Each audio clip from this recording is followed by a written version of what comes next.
Nahilo ka ba? Hindi. Wala. Wala sugat yung paa mo ha. Ni halos hindi ko na nga mahawak-hawakan yan eh. Nakita na nga ng biyanan mo at nanay mo. Salamat sa Diyos. Tigilan mo siya na papuntahin doon sa bahay na bakante ha. At marami doon nakatira ha. Mabuti mga pikit ng naluwalhati. Nakakaramdam na ako ng energy.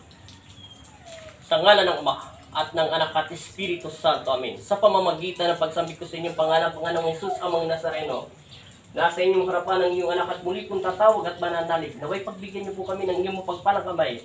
Kung meron man po talaga na nakisalub na katawan ng kanyang anak, kung bakit po siya sumusuka ng kulay abo at kulay itim, ipahintulot niyo po sa akin kung meron po talaga na nakis sa spiritual o physical at spiritual niya.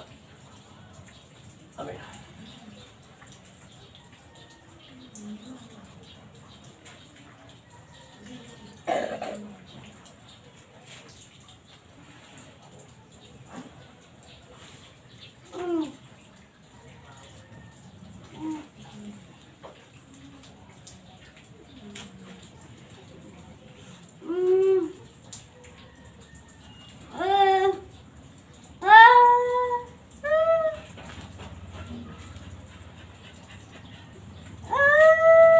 Sa pangalan ni Jesus, sa pangalan ng Ama at ng Anak at Espiritu Santo. Amen.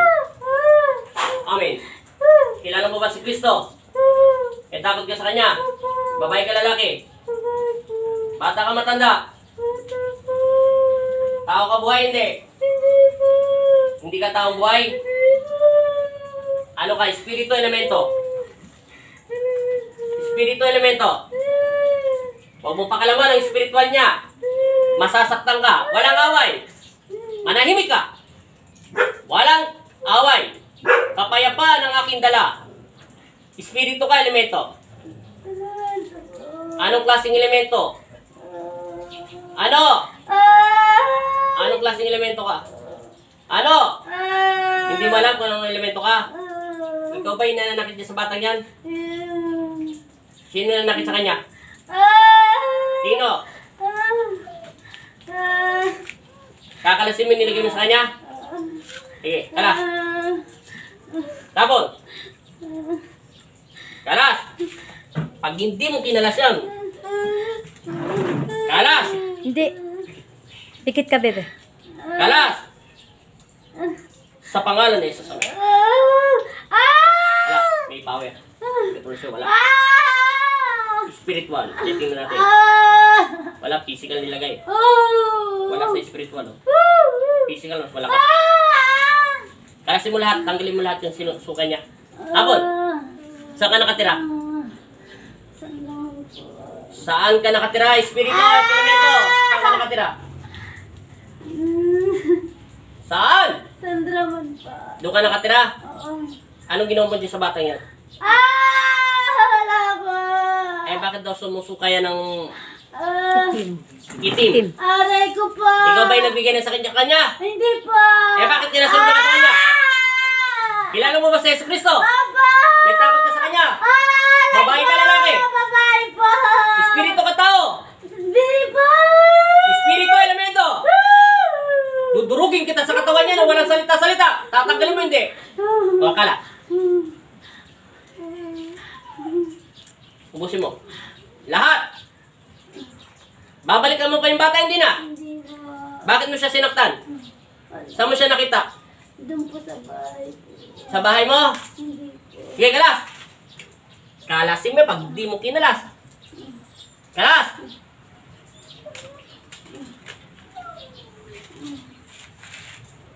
Hindi ka tao. Hindi ka espiritu. Elemento ka lang. Ano ka nga? Maligno, kapre, duwende, tiyanak, ewan. Ano ka? Ha? Hindi po. Anong kulay mong duwende? Sa pangalan ni Yesu Cristo. Anong kulay mong duwende? Puti po. Puti? Sinungaling ka pa rin. Kasi sabi lang ni Magnetico rito, sabay lang kayo nagbigay ng response sa buka ng bibig mo at pagkasabi niya sa utak ko. Kalasin mo na yan, sige. May puti bang nananakit? Nagbayad ka. Bakit mo siya sinaktan? Wala po. O kalas. Nakatuhan mo lang siya. Ibet mo daw siya pinapasukan ng Itim. kulay itim. Kalasin mo lahat yan. Kailan gagaling yan? Mamaya. Gusto ko ngayon. Wala nang mamaya-maya. Mamaya pa yun. Mamaya-maya. Gusto ko ngayon. Walang maya-maya. Pag hindi mo kinalas yan, dudurugin kita sa loob ng katawan yan. Bilisan mo, kalas. Opo. Susuka pa yan ng kulay itim, hindi na. Hindi na po. Kailan hindi yan susuka? Ngayon, mamaya, bukas. Kailan? Ngayon po. Ngayon, aalisin mo na. Opo. Sige. Ilang kayo sa loob ng katawan ng batang yan? Ako lang po. Isa ka lang. Lalaki ka, babae? Lalaki po. Aray ko. Lalaki ka? Sige, kalas. Ano ka talagang duwende? Itim ka ba, puti, pula, etc. Hindi na ako magbibiro sa'yo. Hindi kita sasaktan. Aray ko po. Itim ko po. Itim ka? O, lagi ka lang. Bakit mo siya sinaktan? Makulit ba siya? Natuwa lang po. Ang ganda naman ng tuwa mo sa kanya. Bibigyan mo siya ng pagsusuka ng kulit. Bakit? Gusto mo yung batang yan? Gusto mo ba siya maging anak o gusto mo siya maging asawa? Natuwa ka lang sa kanya. Eh gusto mo, matuwa din ako sa'yo. Gusto mo matuwa ako sa'yo? Bakit tayo mo pumasok doon sa tatay? Hindi mo type yung tatay niya? Bakit ayaw mo magpapasok doon? Hindi kayo bagay? Bakit sa nanay pumasok ka? Ha? Sino tumawag sa'yo? Sino tumawag sa'yo? Hindi ako tumawag sa'yo. Wala nga ako ginagawa sa'yo. Paano kita tatawagin? Nakatayo nga lang ako sa'yo. Sige sa'yo. Kalasin mo na yan para matapos na tayo. Gagaling na yan. Hindi na yan susuka ng itim. Ano ba yung itim? Laway. Suka po talaga yung akin. Kailan ka pa sa loob ng katawan niya? Kailan mo pa siya sinaktan? Kahapon ng anong oras? Ng hapon? Maraming hapon. Hapon na talaga. Maaga pa. Lalaki ka talaga. Hindi ka babae. Sigurado. Itim na duwende. O, sige, kalasin mo. Kalas. Buong katawan. Linisin mo. Pati likuran niya. Pag hindi mo nilinis yan, durugin kita dyan.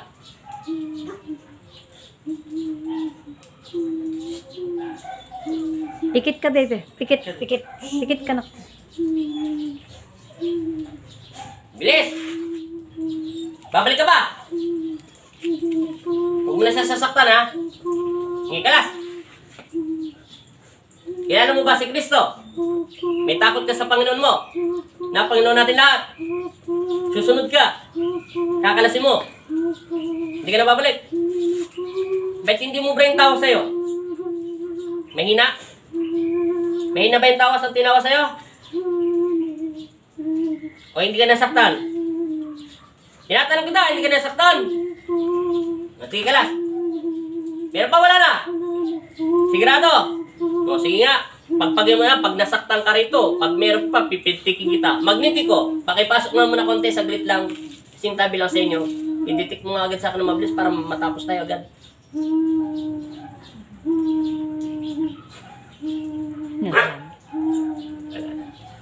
O, meron pa tayo sa physical niya, ha? Wala na sa spiritual. Wala na.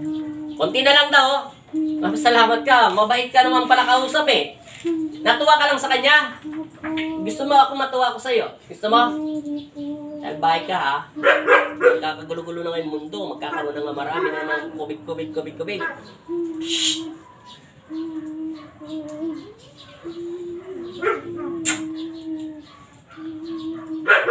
Ba't kayak nang iyak? Wala na nga ginagawa sa'yo.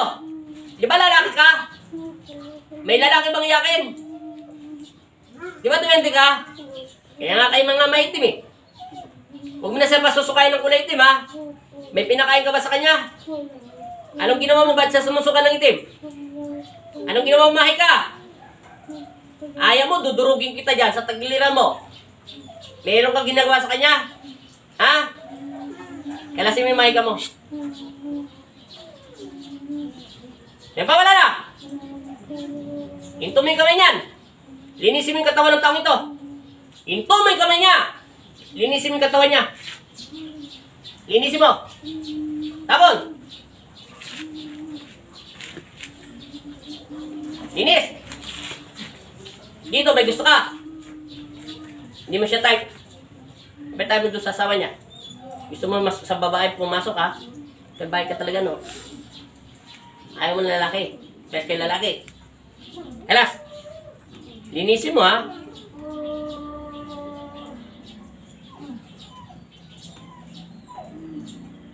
Bilisan mo! Mainitin ako! Anong oras ay? Kaya, ay, Painumin mo muna konti. Hindi, okay na. okay na po. Bilisan mo!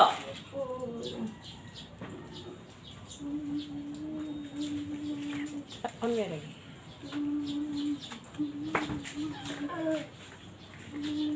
Meron ba? Meron ba wala na? Sigurado? Sabi mo kanina, liba trip mo yung bata. Trip mo ba talaga siya o nakatuwa ka lang?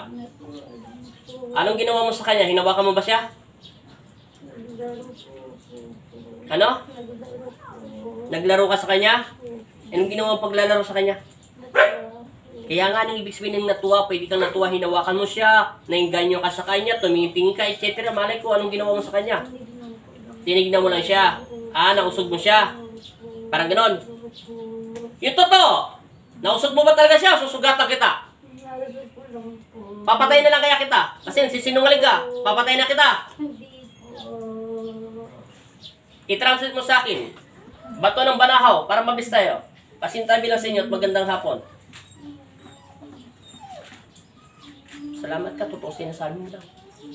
Nabati niya. Kasi kung nilagyan ng sakit niya, may mga pula-pula yan at kati-kati. Wala eh. Huwag mo na babalikan yung bata, ha? At utusan ko yung mga magulang nila na huwag pupunta doon sa bahay na... Bakante ba yung bahay? Opo, yan ako. Huwag nang papupunta ito sa bakante, ha? Doon na kayo sa bahay na bakante, ha? Huwag mo na papakalaman yung mga bata, ha? Pag pinakalaman mo, tatawagin kita sa ayos sa gusto mo. Pabibit-bit kita sa mga anghel ng Diyos. Gusto mo bang ilubog kita sa pinakailalim ng lupa? Walang tubig. Mainit. Ha? Ano pangalan mo? Kung lalaki ka, may pangalan ka ba? Wala? Wala ka lang pangalan. Palalayain kita, ha? Salamat ka, nagsabi ka ng totoo. Sige, hintumin kami niya. Huwag ka na babalik, ha? Alain yung bata yan, di nasusuka ng kulay itim, ha? Salamat ka, wala ka daw ginawa, nausog lang. Malakas pa na usog mo. Salbahe ka, ha? Eventua. Papakawalan kita. Pasalamat ka, sinabi nila sa akin. Kung hindi sinabi ng mga anghel ng Panginoon Kristo at banaw, patay ka sa akin talaga. Tatanggalan kita ng hininga, wala na tong tanong-tanong. Tigukin na lang kaya kita. Patay na lang kaya kita. Huwag natin ulitin, ha? Sa ngalan ng Ama at ng Anak at Espiritu Santo, masamang espiritu at masamang elemento, inuutusan ko kayong lumayas kayo sa loob ng katawan ng babaeng ito at ganon din sa kanyang anak.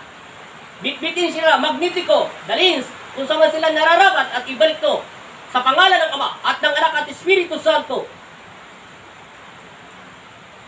Amen.